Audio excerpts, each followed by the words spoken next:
EAMCET స్ట్రెస్సా? Testonic.ai ని try చేయండి. Free mock test, custom test, AI insights మరియు పర్ఫార్మెన్స్ ట్రాకింగ్ కూడా. Register now.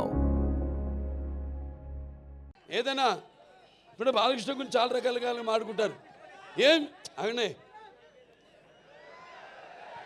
చూసి బాలకృష్ణకి అంత పొగరంటారు, నన్ను చూసుకునే నాకు పొదనైన పొగరంటాను.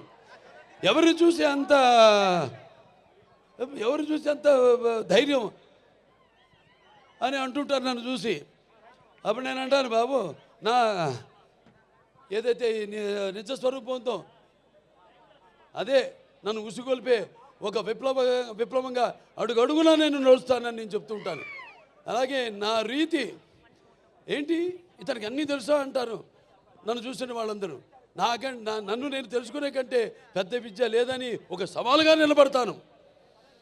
నా మాట సూటిగా ఉంటుంది, నా బాట ముక్కు సూటిగా ఉంటుంది, నా వీక్షణం తీక్షణం దర్శనమిస్తుంది. అలాగే నా తీరు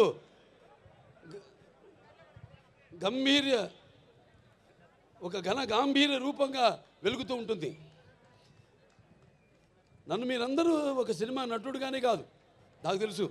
ఎందుకంటే నాలో ఉన్న ఒక మానవత్వం అయితేనేమి, నా వ్యక్తిత్వం అయితేనేమి, నాలో ఉన్న నీతి నిజాయితీ నిబద్ధత అయితేనేమి, లేకపోతే నాలో ఉన్న నిష్కల్మషం అయితేనేమి, వీటిలన్నిటితో ఇప్పుడే కాదు ఇంకా ముందు ముందు తరాలు కూడా నా అభిమానులు పుడుతూనే ఉంటారు.